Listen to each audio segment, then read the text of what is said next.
outside. Then they left the country for terrorists to come and take it over. Very, very unfortunate. But then, Biafrans, I want you to understand that it is within our reach to be free out of the terrorist Nigerian state. We have to be very much appreciative of the government that we have, Biafran Republic government in Ezra. We have to be very much appreciative of our leader, Mazi Nnamdi Kanu, our first Prime Minister, Mazi Simon Ekpanjoko, and our Prime Minister, Ogechukwu Nkere, the lobbyists and the attorney, for at least what they are doing in Washington, D.C., for the defense of Biafra land. Very, very important. Everybody, Biafrans who have not been supporting this freedom, this is the time to support the freedom of your nation. This is the time to support our Prime Minister Ogechukwu Nkere, because what he's doing in Washington, D.C. is yielding positive result. You may not see it. He may not have to brief you, but a lot is happening. A lot is happening behind the scene that you may not know. But we want to use this opportunity to call on you, Biafrans in the homeland, to rise up and support our government. Because it is because of this government that what you see that is playing out in Meduguri is not playing out in 40 states of Biafra land. It is because of Ogechukwu Nkere, the Biafran Republic government in exile, the cabinet, the ministers, the attorneys and the lobbyists who are doing exceptionally well, that is making what is happening in Meduguri not to happen in the 40 states of Biafra land. So what do you have to do? You have to come on board and support this government with everything that you have. Very, very important. Support it with your finance. If you can't even support on Saturday donation, why not embrace the special IOU loan, where you can loan our government your money and you get 100% interest rate on it. Very, very important. How long will we continue to fight for Biafra? How long? 1967 to 1970, our fathers fought for Biafra and gave us opportunity of not being overrun and Islamized. This is our time, and we have seen an opportunity. This is the first time in history that the Biafran restoration movement have gotten to Washington, D.C., and our government have to now sit with policymakers of America to talk about Biafra. A lot of you feign ignorance of that. A lot of you don't want to appreciate that. A lot of you don't want to give BRGIE credence. Neither do you want to appreciate the great work that Ogechukwu Nkere, the Prime Minister, is doing in Washington, D.C. You don't want to appreciate that because it is not you that is involved. It is not your brother that is involved, because you feel that, oh, because of your degrees, of professorship, and not degrees, that even the way, let me tell you, God has a plan for everything. There is division of labor in Biafra. If you are not choosing, you are not choosing. At this time, it is our Prime Minister Ogechukwu Nkere that is choosing. His name is Ogechukwu. God's time. This is the time that God wants to use Ogechukwu Nkere to tell Biafran that his time is very, very dear.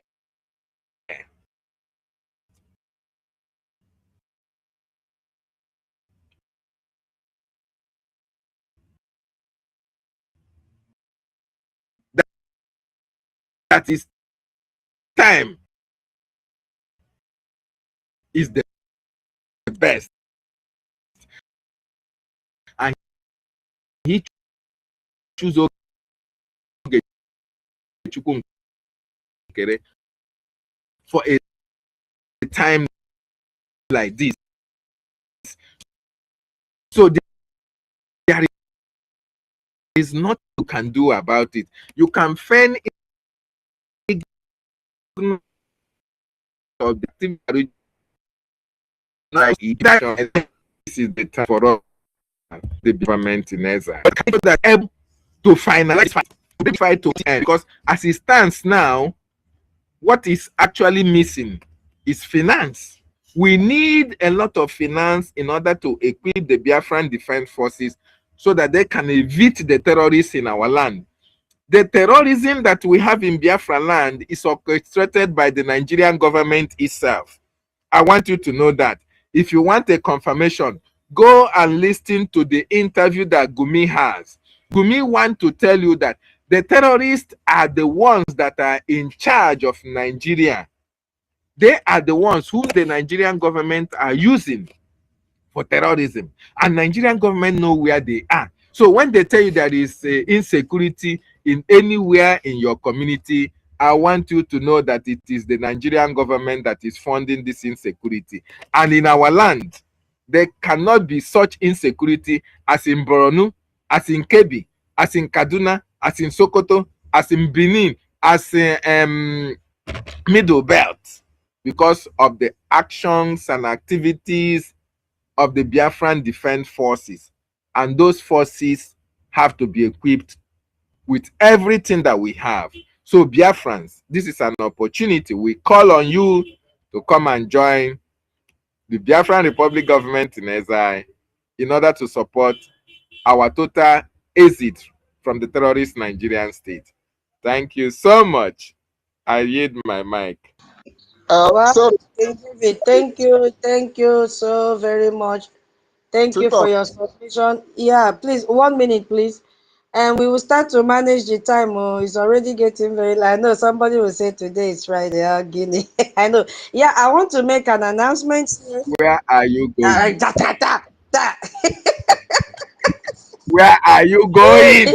Do you know what the time is in my place? Anyway, today is Friday. Veteran Dragon is still there. But I want to acknowledge a receipt I got right now. I want to tell our brother Senator has supported the space with a 5 Gemma. Thank you so much, Senator. God bless you. If you are in this space, kindly give us your space donation. All the necessary. Amen Wangwa. Our CEO is always say Amen Wangwa, Amen Wangwa, Amen Wangwa. And if you are just joining, you see, if you are just joining the space, kindly share the space. Once you join any space, the first thing you have to do is to share the space. Somebody shared and you got the notification. That is why you are here. Share the space, because Veteran Dragon, please, you have the mic. Thank you so much, King David. God bless you. Rage and Fury, I don't know how your internet is dealing. Okay, sorry. Oh yeah, sorry. I wanted to react to what David Nana is submission. David Nana, are you blaming Nigeria? Were you expecting Nigerians to do something, knowing fully well that these Nigerians, these brain dead Nigerians, are busy creating content, knowing fully well that Nigerians, these brain dead Nigerians, are busy fighting for monetization? These brain dead Nigerians are busy on TikTok asking for gift me. Nigeria and their citizens are the most useless set of people on earth I have never seen in life. There is no country in this world that what is happening in Nigeria will be happening to, and the citizens of that country will not revolt. It is only in Nigeria. Do you know that I saw a video that I forgot the state where that video this thing happened, that the people, the young youths there are fighting that it is only APC that can host rally in their states. This is what Nigeria has become. The Nigeria itself has reduced Nigerian citizens to nothing. Their brain is dead. All what they are fighting is how to create content, how to monetize their content. These are only thing Nigerians can do. Very useless set of country. Thank you. That is just what I want to tip into your submission. Ndewo. Ndewo, onye nyere the co-host. Hey, Guinea, Biafrans, I need your support, your space donation. AJ and Ejemma, tomorrow is our fundraising. Veteran, COS, I can see your signal before Veteran Dragon. Yes, Yes, sir. just a minute. Onyanya, my brother, I agree with you. If there is anything like 500%, I agree with you. Nigerians, the people who answer this name called Nigeria, they are the most useless people on this planet Earth. The most weakest people. You know, it baffles me that when you come out in diaspora, they tell you that Nigerians are the smartest, they are hardworking, but these people are cowards. There is no place in the world before and now that anything that is happening in Nigeria has ever happened and there is no revolt. None of these places fighting a war today has experienced what the people who exist in the territory called Nigeria have experienced and are still experiencing. But the people are more interested in what they will eat for the day. Who is better than who? So I agree with you 100%, my brother. It is a shame that people still come out and claim that they are Nigerian and they have the, oh, I'm a doctor, oh, I'm a professor, oh, I'm this, oh, I'm that. The same thing goes to our people who lost over 5 million people and up till today cannot stand up and fight the people that slaughtered your own.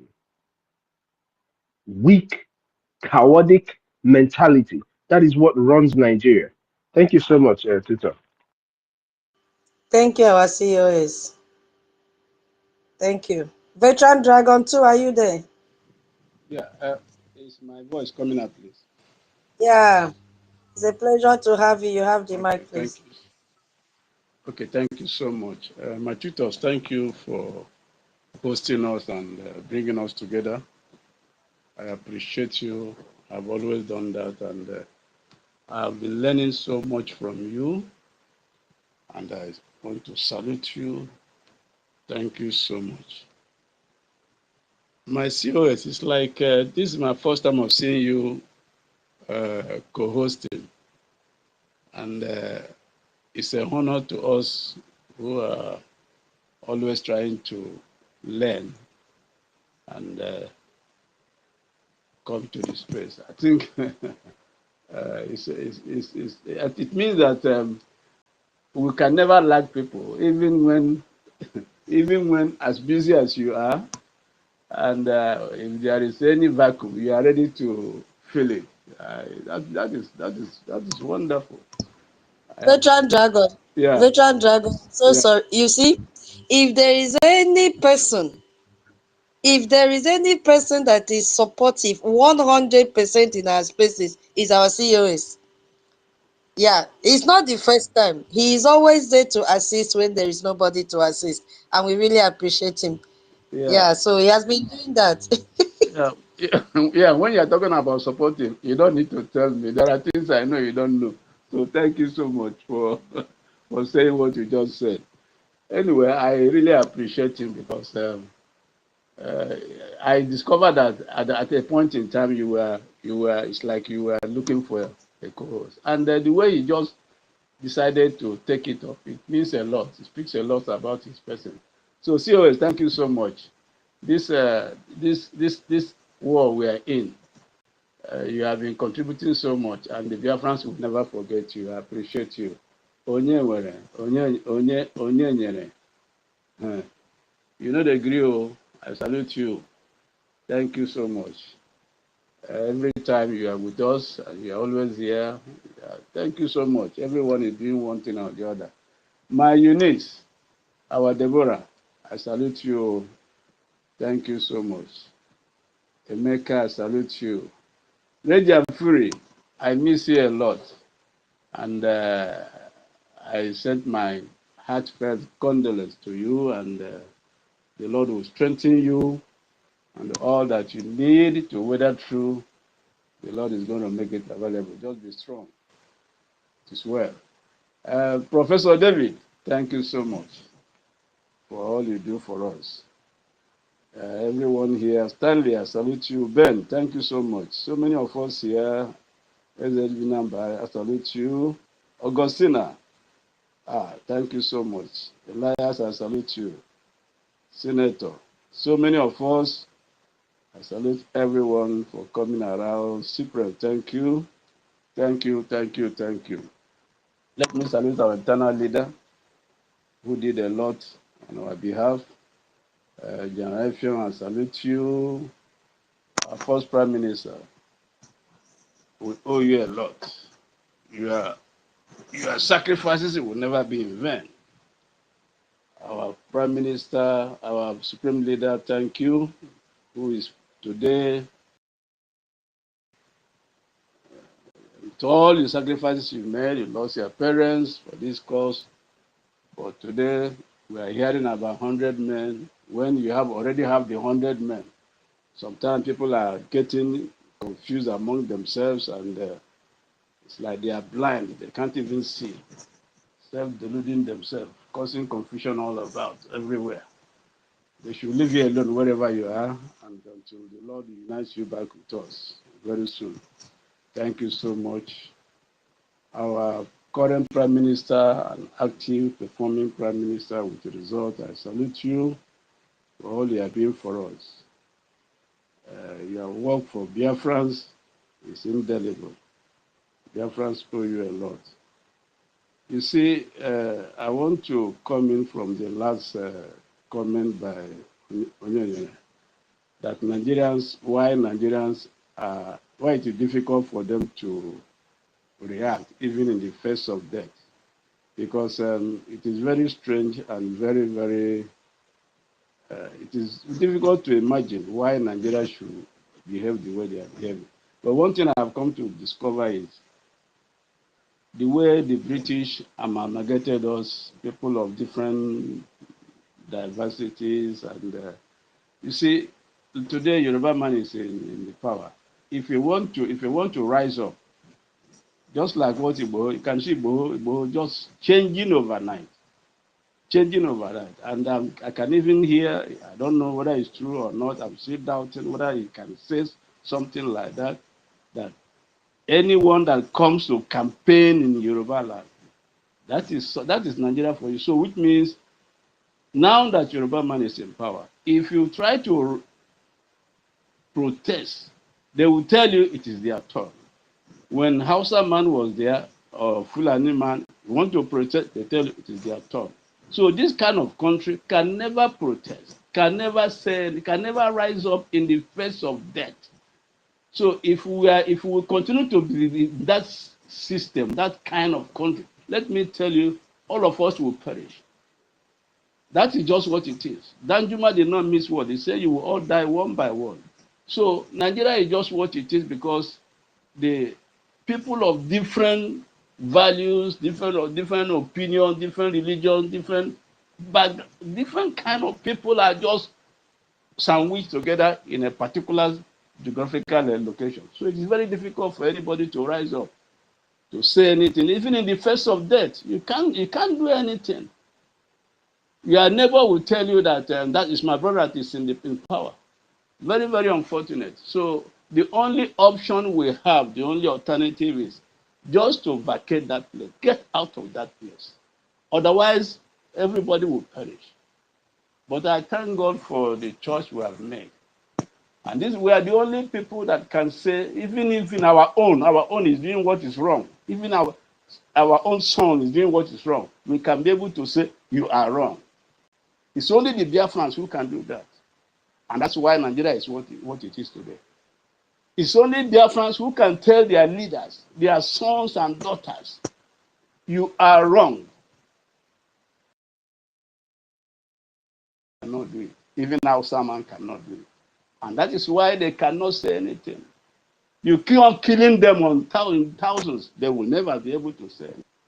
That is who they are. So unfortunately, we find ourselves in this kind of among this kind of people. But thank God we have made up our mind, and enough is enough. We just have to get out of this contraction called Nigeria. Now I'm talking about how a president, the chief of staff, defense chiefs, security agents, governors, parliamentarians, everyone will vacate a country in time of crisis. It's only in Nigeria this can happen. It's only in Nigeria there will be killings all over the place. And the president, the governors, the parliamentarians, the defense chiefs, the security officers, everybody will pack themselves and go to London. It cannot happen in any other country. It's only in Nigeria. So many things are wrong with Nigeria. Which one will you mention and leave the other? Nothing works in Nigeria. Nobody is normal in Nigeria. They have all been beaten to subjugation. They have been beaten and beaten to the point that they are in coma. They are in coma. So look at Tinubu with everybody. They are all out, leaving every other person at the mercy of the terrorists. How do you imagine such kind of a country? And look at them congregating and celebrating and drinking and dining and whining. And let me also say, this Britain, this called UK. I'm happy that our Supreme Leader laid a course on them, and it's coming to pass. That country is the present seat of Satan in this world, the way I'm seeing it. UK today is the present seat and throne of Satan. In all their deliberations, there is no press conference, there is no media briefing to say what is happening in Nigeria is unacceptable. No such thing. No public condemnation of the killing that is going on in Nigeria. That UK, nemesis have caught up with you. An old man like that Crown King, an old man like him, a man that is almost close to his grave, as old as he is, if you do not speak the truth at that age, is it when you are dead you will speak the truth? When I'm looking at him, walking alongside with that drug baron, with pride, I just tell myself, we have no option but to disengage ourselves from people of that kind of character. Britain is gone. I'm sorry for those who are patriots in Britain. Their land had been taken over. Look at what happened in Australia. The Prime Minister of Australia went to solidarity visit in the mosque, and they have to drive him away. They drove him away. So there is nothing you can do to please these people. Practically nothing. There is nothing you can do.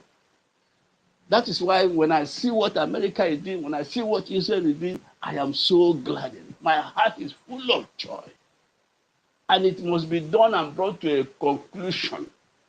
It must be concluded so that we can have a free Iran. Look at the man they hanged.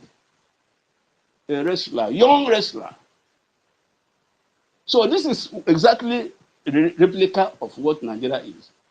So whatever agreement they are signing is babash. Probably since the amalgamation has expired, it may be they want to secretly go and renew the whatever they call it, the 1914 amalgamation. Maybe they want to renew it, but even if they are renewing it secretly, we are not part of it. We are not part of the agreement. We are not part of whatever deal they are entering into. It's very unfortunate. An entire government apparatus where everybody will live, just following one president.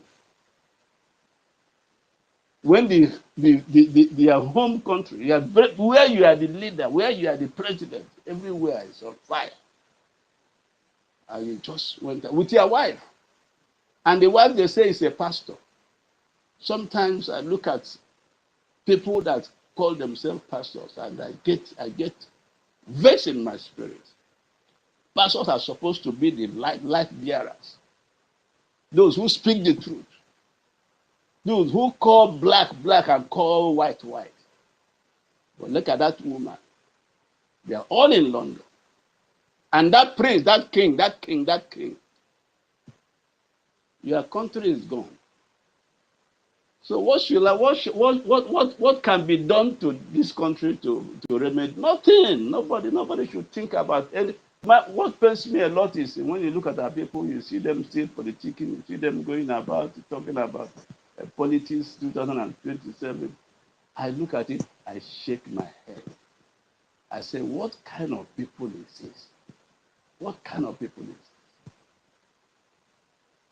So we'll keep talking, because since they won't hear, we'll keep talking until it penetrates. And I'm looking forward because most of the time when I look at our space, I pray, I say, God, how far does our message go? How far does our voice go? So I'm believing that this new project that our government is initiating will come on stream, and I know what is the only challenge we have is money, is finance. It's a J and a Gemma. That's the only challenge we have. And if Biafrans can rise up in one voice to finance and fund this government, the only government, I mean the only government that is doing what you can see, legitimately doing what you can see, is Biafran Republic government in Nigeria, under our Prime Minister. If Biafrans can wake up from their slumber in a united front and fund this government, we will not keep on. We will not be in this country by this time next year. So, Biafrans, we will not stop talking. Tomorrow is our fundraising. Let all of us be there, and let everyone, whatever you can, please go ahead and do it. I wish I can do as much as I wanted to do. But I thank God that God have raised generation that is making things happen. We are not going to give up, because giving up is death. Any step backward is death. So I want to thank everyone for everyone is contributing and doing one thing or the other. I salute every one of you. Thank you so much for today and for tomorrow when we shall gather. And I pray that Biafran should come in mass. The challenge we have also here is sometimes, even when we make our payments, it takes a long time before we get a receipt. But I know the government will look into it, and so that, because sometimes when you say you have paid and you don't have anything to show for it, it doesn't look nice. So thank you, everyone. Meritakan, I salute you. Please come to the mic and say it as it is, as you have always done. And these days, we are finding it difficult to get speakers. I don't know why. I want to encourage Biafrans. Please, when you are on space like this, everybody's voice matters a lot. Your opinion matters a lot. Just say one thing, even if it is a second, even if it is a minute, 2 minutes, it matters a lot. Because when we see a lot of people on the mic, it's an encouragement. You see, please, never you think that your voice or whatever you say does not matter. Everything you say matters. So long as you are genuine in this struggle, whatever comes out of your mouth will be of immense encouragement to every other person. Thank you, everyone, as we march ahead. Victory is almost here. Thank you. Our professor. That is our Professor Veteran Dragon. The Baba in the house. We are not backing down, Baba. We are here and we will fight till we finish. Yeah, you don't need to wait for the receipt before you can notify that you've given your donation. All you need to do is to crop the amount that you've paid and let it also reflect the date that you've made the payment, and then you share it. Later you can receive your receipt. So receipt should not deter you from making a donation. Because if you are making a transfer, automatically you get a receipt after your transfer. Just crop out your identity. Let us see the amount that you've paid and the date, so that we know that it is recent. Then you share it while you wait for your state admin to issue your receipt.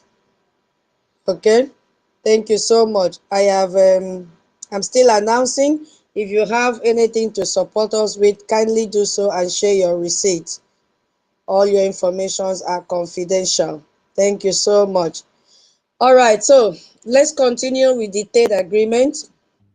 We need to understand what happened in UK with Tinubu and his security chiefs that escorted him. So the third agreement that they signed was on trade, investment, defense, and culture. And so beyond the strategic partnership framework, the meeting with Starmer also have this memorandum of understanding. And I want us to understand exactly what a memorandum of, I know we understand very well, but for the benefit of that, so that we see that nobody is held accountable in this case.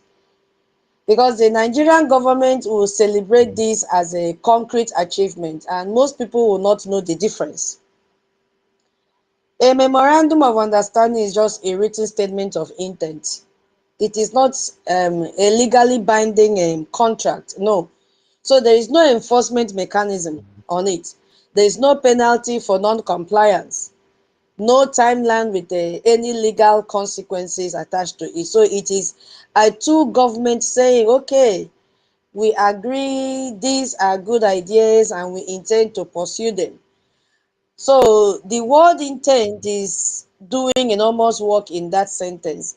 So Nigeria has signed MOU with Turkey.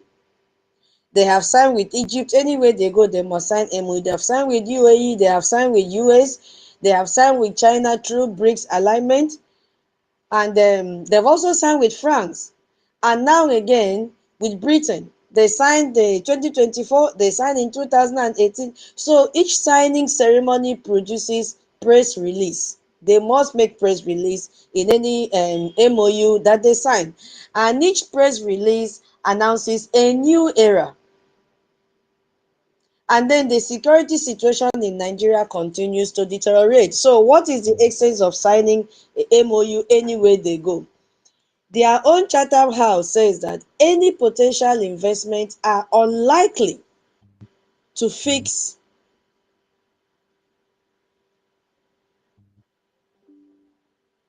any potential investments are unlikely to fix Nigeria's struggling economy or reverse the structural drivers of migration, such as rampant insecurity and weak public services. This is written by Chatham House.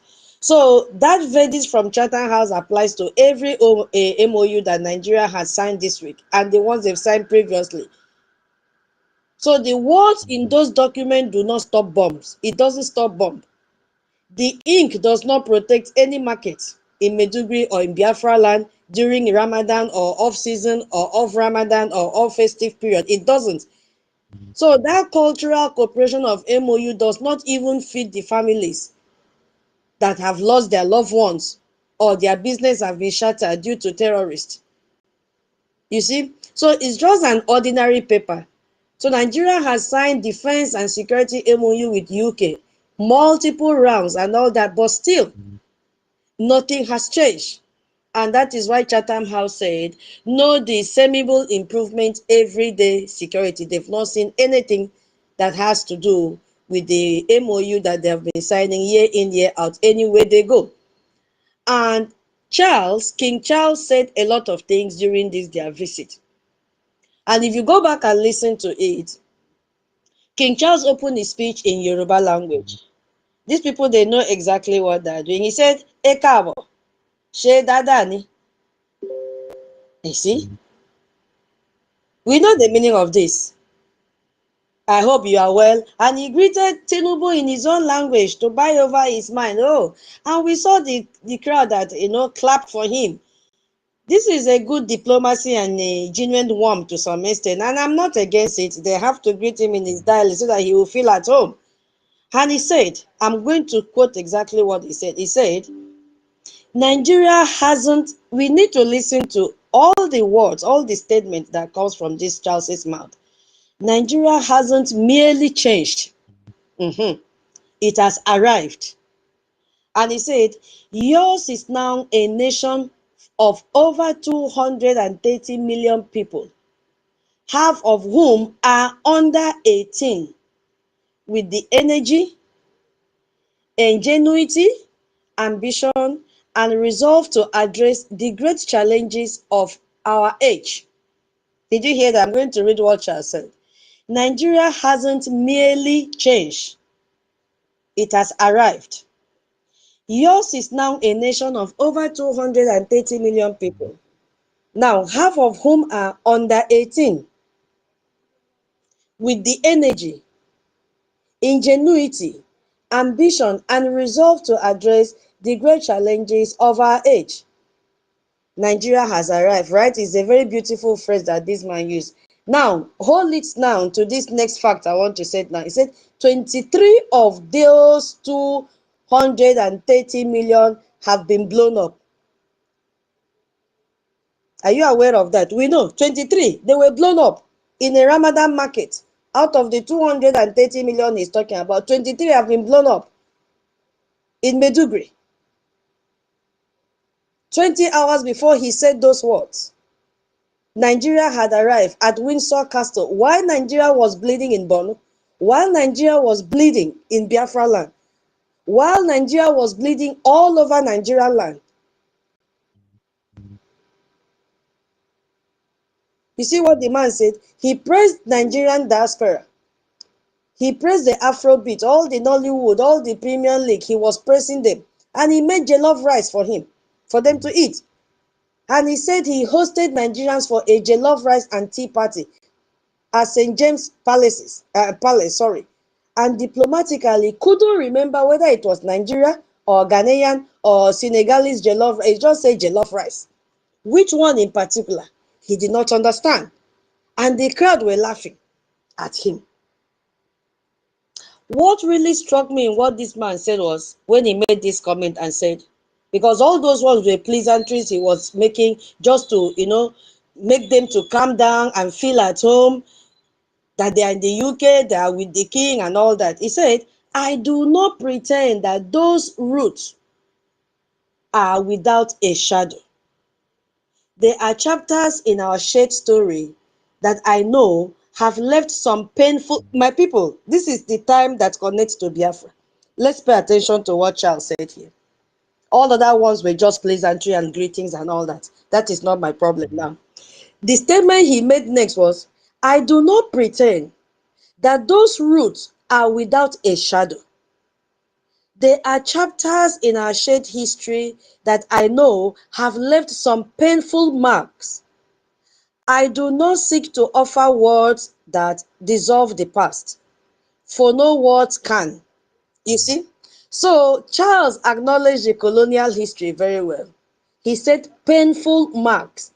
He did not say colonialism. He was very selective in his word. He did not say the massacre.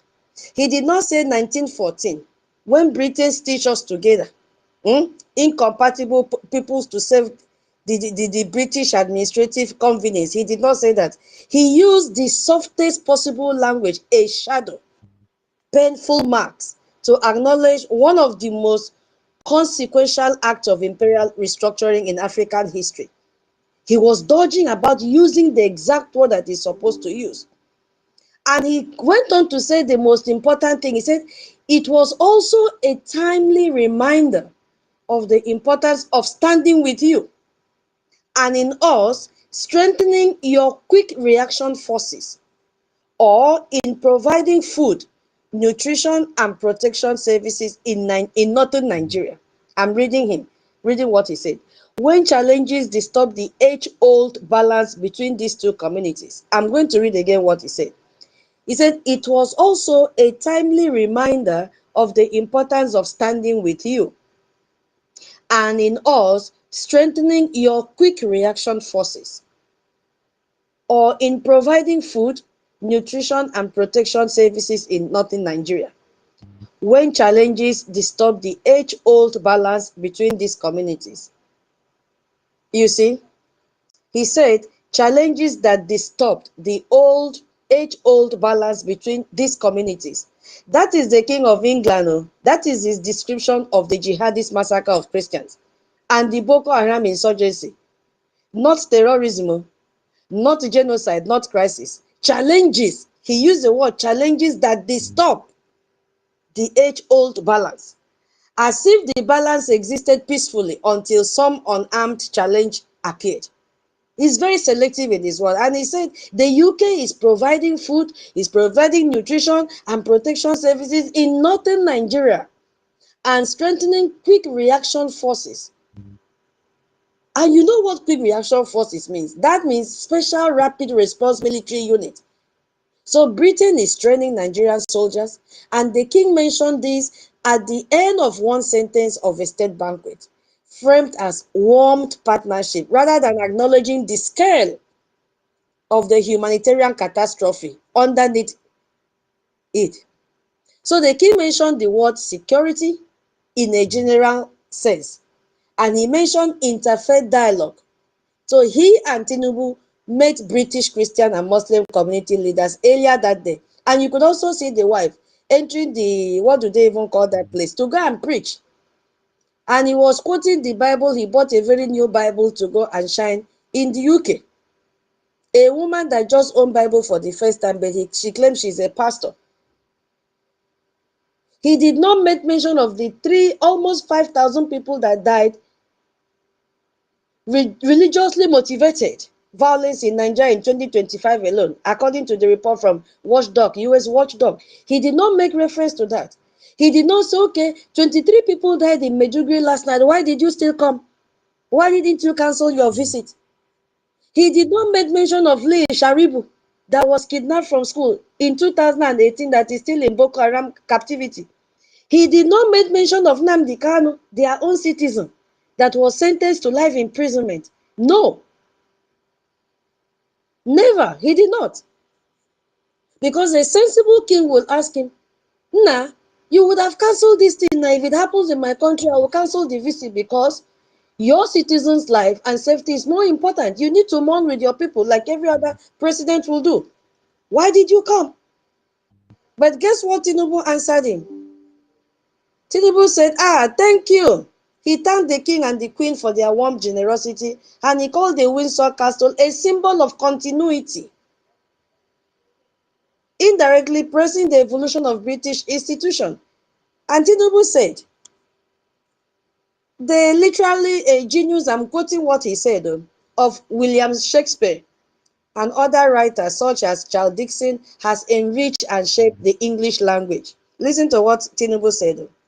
In Nigeria, elements of these traditions continue to inform the institutional foundations of our own republic. Hey, our court, listen, our courts draw upon legal traditions rooted in English common law. Our parliamentary institutions reflect constitutional practices that evolve here over centuries. That was the response of Tinubu. Tinubu, the Nigerian terrorist president, at Windsor Castle, in the hall of the colonial power, that designed his country's borders without asking the people inside them. And he's there praising Shakespeare, praising Dickens, and English common law, and British parliamentary tradition as the foundations of Nigeria's republic. I don't know if you people are understanding what I'm trying to say here. He is busy celebrating them without acknowledging what those institutions have cost its citizens back home, without acknowledging that the legal system rooted in English common law is the same system that imprisoned Awonyendu, a British citizen. That same system has proscribed years back indigenous people of Biafra. The same system that has failed to prosecute those funding Boko Haram is a choice of breakthrough proportion for Tinubu. And if you listen to what he said that during the military era, when he was fighting for democracy, Tinubu also told the king he had to flee Nigeria. Listen to where Tinubu came to. He said British authorities gave him refuge and protection. So he was personally sheltered by Britain during his period of opposition. He expressed gratitude for that as well to King Charles. You see, we have to understand the pattern of what happened in that place he went. And I'm going to read exactly what he said. Your Majesty, I wish to express Nigeria's deep gratitude to these great nations for the refuge and support it extended during the dark years of military dictatorship. Like many Nigerians involved in the pro-democracy struggle, I found safety here. Yeah. And I recall that my residence was placed under Metropolitan Police surveillance. Are you listening? For protection following threats from agents of the junta. That solidarity remains etched in our collective memory. And it is deeply humbling for me to stand before Your Majesty today as the president of a democratic Nigeria. This is what Tinubu told Charles. Hey, a very remarkable confession that Tinubu made on that day. The terrorist Nigerian president at a state banquet in his honor told King of England that your country sheltered me. Your metropolitan police protected my life. I owe my survival and therefore my presidency to the safety that Britain offered me. You see? So that is a personal debt that Tinubu owed Britain. A personal debt. Can you imagine? So they shaped how you relate to the corridor. They shape which questions you ask and which questions you do not ask. Because Britain helped him. Britain sheltered him. So therefore, this Britain have to shape whose criticism you accept gracefully and whose criticism feels like ingratitude to them. Now, I also want you people to know something, that in that same Windsor Castle delegation is a man called Ribadu, the NSA, the man that called terrorists his brothers. The man whose job is to coordinate every security agency in Nigeria. The man who was in London for a royal banquet on the same morning that Murik was writing public statements saying Nigerians were dying under his watch. Ribadu, remember, I want to connect something so that we know what is happening. Ribadu was Nigerian pioneer EFCC chairman. I think between that 2003 or so. And he was the first feared anti-corruption official in Nigerian history, where he prosecuted governors and all of them. He jailed even police chief, his own boss, for corruption and all that. So he made powerful enemies everywhere. That time he was the EFCC chairman. And what happened to him in 2008? He was politically destroyed. So he was removed. He was removed as EFCC chairman. Okay, I've heard. He was removed from EFCC chairman. You see? And he was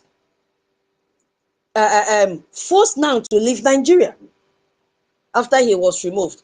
He was forced out of his graduation ceremony by security operatives in front of national camera. They marched him out that time, you see. So he survived 2 assassination attempts. Yes. And then in that early 2009, after the second attempt on his life, Ribadu fled Nigeria, Bagaram. And where did he flee to? Britain. Hey! He fled to Britain first and then to United States, and he went into exile. So Britain also sheltered this idiot. Britain also gave him safety. He became a fellow at the Center of Global Development in Washington and a senior fellow at St. Anthony College, Oxford University. So he remained in exile until 2010, when the political condition changed and it became safe for him to return. Now, Tinubu fled to Britain from Abacha junta in 1990s. Britain sheltered him. You see, Britain Metropolitan Police protected his residence, and he returned to Nigeria when it was safe and built his political career that eventually made him a president today. Now, the same thing happened to Ribadu in 2009. Did you see? When the environment was okay, he returned to Nigeria when it was safe and eventually became Tinubu's national security advisor. So you see what is happening to these two men now. The president of Nigeria and the national security advisor owe their survival and in significant ways their careers as well to the protection that Britain extended to them during their darkest moment. So both men were at Windsor Castle this week. You could see him gallivanting with the Minister of Culture, enjoying himself. He was feeling at home, riding in royal carriages and attending state banquets. Do you see the people that are leading you and you don't want to fund your freedom? So Britain understands this very well.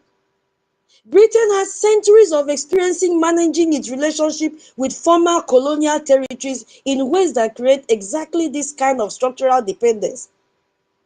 You shelter the future leaders during their moments of vulnerability, you educate them in your universities, you employ them in your institutions, and then when they return to power, they carry your interests inside them alongside their own. That is what Britain is good at.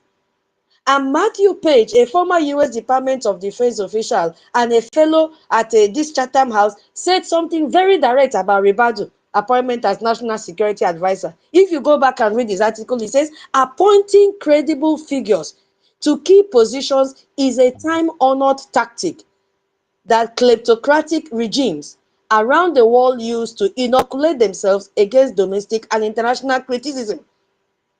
So he was talking about the Tinubu's government appointment of Ribadu. You see what is happening now? But the point applies more broadly because Britain benefits from having people in Nigerian leadership who are personally and professionally connected to Britain.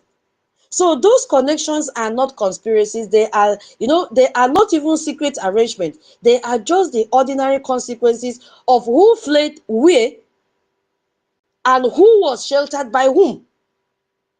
And those ordinary consequences have extraordinary political effects. So UK knows exactly what they are doing. I don't know if you are following me. So it is very, very important for us to understand. Maybe when we understand what UK is doing, we will come together and fund our freedom. For Tinubu personally, Britain is the country that protected him when his own country tried to destroy him. So he has a personal emotional debt to Britain, and this guy is going to do everything possible to please Britain. There is nothing anybody can do about it, including the wife. Because there is a personal debt. He's going back to pay gratitude. And then after all the praise for Shakespeare and Dickens, Tinubu now asks Britain for something. And guess what he asked them for? He asked for partnership in fighting terrorism in West Africa and the Sahel. He asked the same colonial power that designed Nigeria's fractures to help repay them. How will they repay? Tell me how they will repay. And the Britain says, okay, the MOU was signed, the security cooperation was deepened. And Chatham House has said this, said narrow operational gains from external security cooperation are insufficient without parallel progress on security sector reform, local governance, justice, and accountability. So in plain language, you can deepen the partnership as many times as you want, unless Nigeria fixes its own governance, unless Nigeria fixes its own accountability, unless Nigeria fixes its own political will, the partnership delivers input, not outcomes. We don't want to be in such country. We don't want. This man immediately turned and told what is his name in a Downing Street that we are facing terrorism from Sahel. Tinubu, conflict exacerbated by climate change and the pressures that threaten stability. Look at Sahel and climate change. That is his explanation for what is killing Nigerians. Climate change. Anywhere they go, they must use climate change. How? Boko Haram was founded in Maiduguri in 2002. Not in Burkina Faso, not in Mali, not in Niger. In Nigeria by a Nigerian man, Mohammed Yusuf.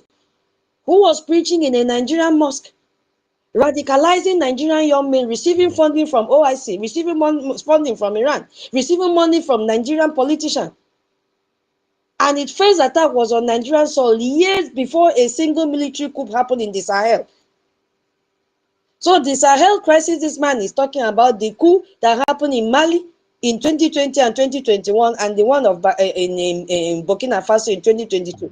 Niger one happened in 2023. All of that happened after Boko Haram had already been killing people in Nigeria over decades. So Tinubu reversed the timeline at the most important bilateral meeting of his presidency, telling Britain that the problem comes from outside, though, not from inside. And that framing is not accidental, because if the problem comes from outside, that means his government bears no responsibility for it. That is what he's telling Britain and everyone that listened to those interview, the session that they had. So no accountability for the politicians who fund terrorist group. That is what he's telling the whole world. This terrorism is coming from outside, it's not from inside. So therefore, no accountability for Kwankwaso. So he's not only telling Ralimo, you lied, because the terrorism is coming from Sahel region, from outside. You see? No accountability for the reintegration program that they've quoted 4.3 billion naira in Medugri. You see what is happening? No accountability for anything. The Sahel did it. Don't count us inside. So his own chief of staff has even exposed him, because if we listen to what Musa said, the same man who was in that Windsor Castle delegation with Tinubu publicly said that the international NGOs operating inside Nigeria were funding and training terrorist group. Musa said it. So what is Tinubu talking about? That the terrorists are coming from Sahel region, when his own Minister of Defense is saying that the NGO in Nigeria are the ones funding and training terrorists, not the Sahel. NGO inside Nigeria. His own Chief of Defense Staff said that. It is there on record. I don't know if I'm still being heard. So Nigerian Defense Chief is telling him, the funding is coming from inside. And the Nigerian president says at that forum, the problem is coming from Sahel and climate change. So both statements cannot be true at the same time. Either the terrorism has internal political and financial roots, which we all know. Iran is one of them funding them. That means they're saying that all the evidence we have are all false. But we know it is true. So you now see that Tinubu choose the version that protects him. After all, Gumi said it, that the government of Nigeria say different things to different audience. They say different things to international community. They say different things to their citizens. They say different things to senators. They say different things to terrorists. Now, for him to protect himself, he's telling Stama a different thing, that terrorism comes from Sahel region. You see? So he chooses the version that shifts every finger of accountability away from his government and its allies. And he chose to deliver that version on the record at the most powerful address in British political life. And Kama sat across from him and said, oh, our ambition is to, go even further than we have already gone with our two countries. No challenge, no pushback, no, nothing. But Prime Minister, your own defense says the funding is internal. He said nothing. The British Prime Minister accepted the framing that Tinubu gave to him. So they had to go ahead and sign the MOU. Because if he cannot exonerate himself from all the terrorism happening in Nigeria, then there will be no signing of the MOU. I don't know if you are following me. So the Sahel and climate change are now the official explanation of why Bonu is burning, why terrorists are slaughtering people, while they are showcasing the money that they get from terrorism. So this is what diplomatic impunity looks like. This is what happens when a government spends 9 million in Washington, D.C. to lobby and uses a state visit to launder its international reputation. The lies get laundered too as well. And they come out, the other side looking like official bilateral communiques. You see what is happening? And Chatham House has also responded. Tinubu foreign policy has been rhetorically published and sometimes strategically executed.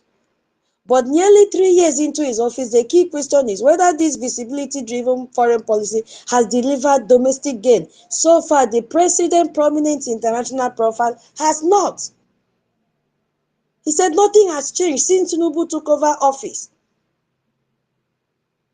He said his troops and other senior officials have drawn criticism from their cost amid rising poverty, hunger, and falling purchasing power back home.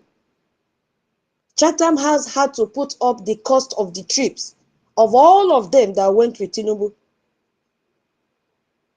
So while Nigerians are getting poorer, the government is spending money on international trips. And this is not just about the price of the flight. Think about what it costs to move 11 ministers, 7 governors, a Senate president, security chiefs and their teams, logistics staffs, protocol officers, all of them across to London for 2 days. Think about the hotel rooms. Think about the official vehicles. Think about the organizers, the pocket infrastructure. Think about the hospitality events. And this same Nigeria will carry hand on their head and say they are looking for money to fight terrorism. Meanwhile, they are spending that money, wasting it on what are so inconsequential.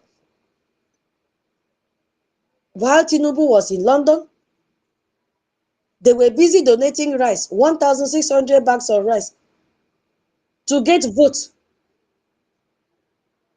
While flying 11 ministers to Windsor, the government cannot properly equip soldiers that are dying in Borno. They can't even give them weapons to protect themselves. Nigeria's diplomatic capacity has lagged behind its rhetoric.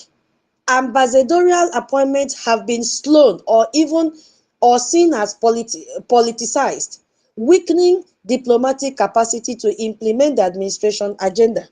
This is what Chatham House is saying against them. But the question I'm asking is, if Chatham House, which is in Britain, is fighting against Nigeria, who are they deceiving? Because for them to come out and be writing all these things, especially this one, it is quite devastating. Because he's saying, you make all these agreements, you sign all these MOUs, you attend all these summits, and then people who are supposed to implement them, which are the ambassadors and diplomats in Nigeria, embassies around the world, are either not appointed or appointed based on political connections rather than competence. We've seen how India have already rejected the ambassador. Tinubu said, Germany, I've seen people are writing letters that they should reject them. Even which one again? Where is this Reno Mock Reserve? Mexico. They don't want all these ambassadors because Chatham House has come out to say that it weakens diplomatic capacity to implement the administrative agenda because the ambassadorial appointments have been slow or seen as politicized. So instead of Tinubu to nominate those that are competent, he's nominating them based on political connections. So you sign a strategic partnership with 6 pillars that was built up since 2018, 2024, and then your ambassador in London, the person who is supposed to drive implementation, is chosen based on who they know in Abuja rather than what they know about UK-Nigeria relations. That is what Chatham House is saying.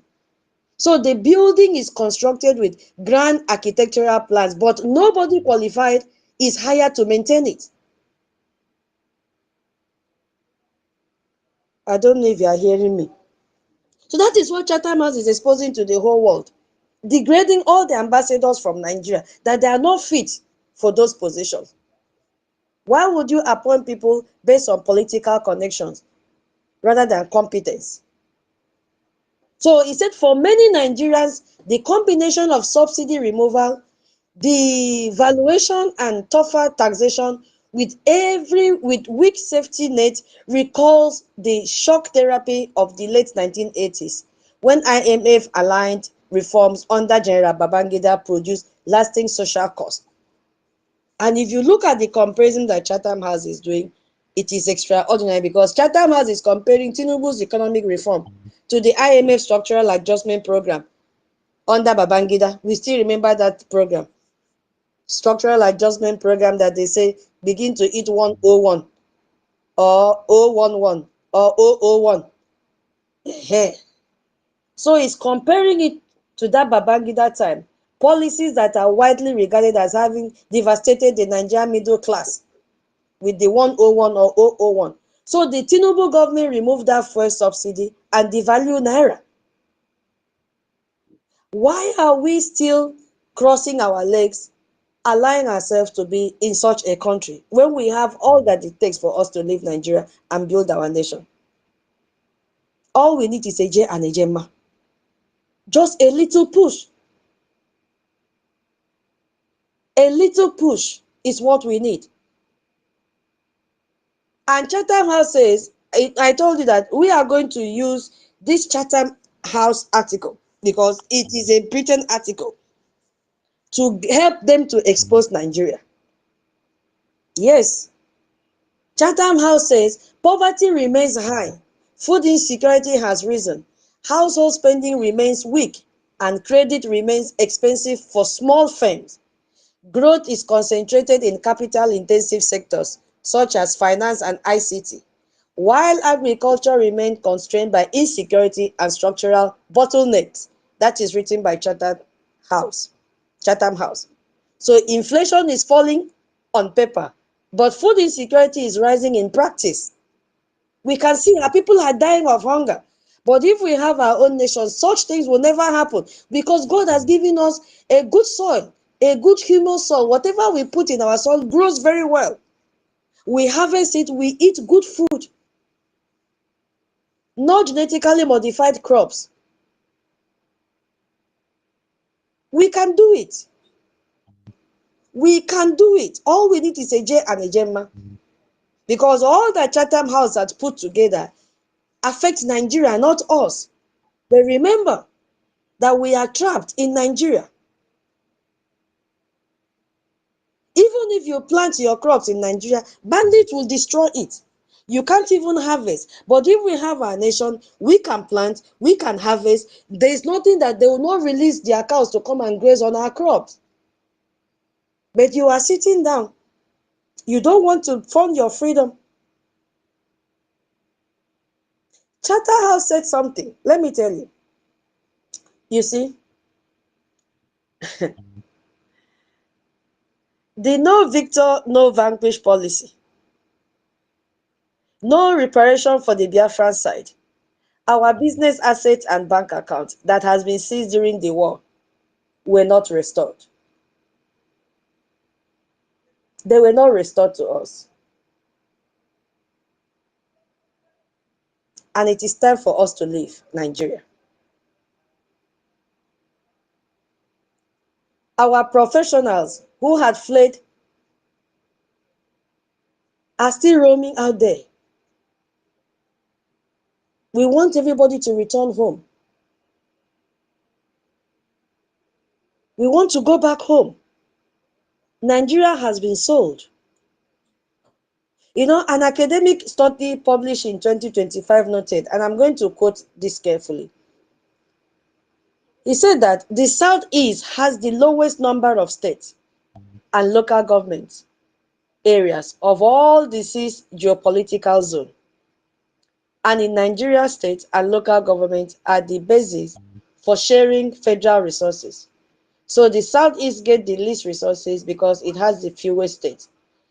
And it has the fewest states because of deliberate political decision made after the Civil War to fragment the Southeast territorial base and reduce its resource sharing power. So when Chatham House says Tinubu economic reform recall the shock therapy of Babangida era, they are drawing a comparison to policies that historically hit our region. Because Biafra land started from the deepest deficit. But we have a way out. We have 40 states in Biafra, and each state is autonomous. Whatever resources you have, you manage it and generate your revenue. Tell me what will be more better than that. Nobody will undermine you. No one will grab your resources from you. All of you will become your own domestic police because you must guard what you have. Because the economic suffering that Chatham House described is real across Nigeria. But it is concentrated most severely where it has always been concentrated most severely, in the region that has been systematically given the list, that has had its port closed, which is our region, we know. I'm talking about Biafra now. And the president of that region's country was at Windsor Castle this week, pressing economic economic reform. Yes, and forum as well, and asking Britain for more investment in Lagos. What happens to our land? We have been abandoned. We are on our own. We are on our own. The earlier we come together, the better for us. Chatham House said ultimately that most of Nigerians' work need to be done back home. Otherwise, Nigeria risks continuing a foreign policy that looks impressive abroad but fails to tackle the country's fundamental issues. That is what Chatham House said, the overall verdict that he gave. So you look impressive abroad but fail to tackle the country's fundamental issue. That is the British establishment verdict, published by the think tank that is patronized by the same king who was hosting Tinubu at a state banquet. So Chatham House publishes honestly. It does not coordinate its publication with a Buckingham Palace ceremonial calendar. So we need to come together and fund our freedom. Nobody will do it for us. No one. No one. We have to come together. Before we talk about our government, because I wanted that to be the last thing, so that a lot of people will pass the message back home. I will yield my mic here. I don't know if anybody have anything to say with this agreement that was signed and all that. For we go to the next phase. Can you still hear me? Yes, we are hearing you loud and clear.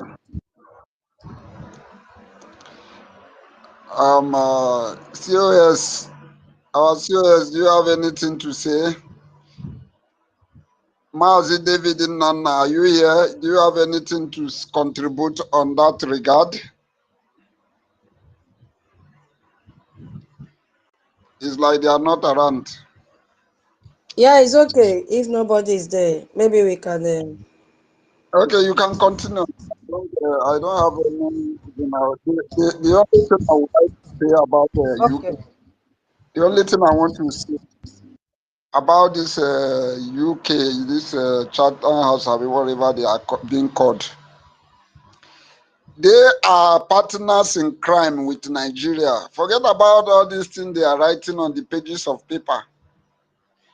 If they are not partners in crime, why haven't they done anything about their citizen, Mazi Nnamdi Kanu, that was forcefully kidnapped by Nigeria? Why hasn't UK done anything about that?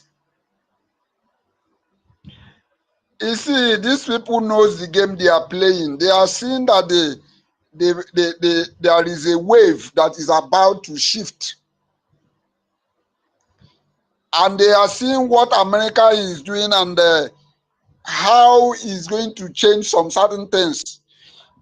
What they are trying to do is to see if they can solidify the arrangement or whatever they have with Nigeria. As for me, UK or whatever they are being called, I hate them to the core. They don't have any good reputation at all. These people are gold diggers. They are always going to steal from people. Check how many countries in the world that UK or British have something they did with the countries. Many countries, name the countries. I say several countries UK have steal from these many countries in the world. So this stealing and this corruption and this criminality is in their DNA. So that is why they are partnering with these countries, all these people that have crime in them. So I am not surprised of whatever they are doing. I am not surprised of them inviting a drug lord, a man that is a drug lord, a man that's schooled as a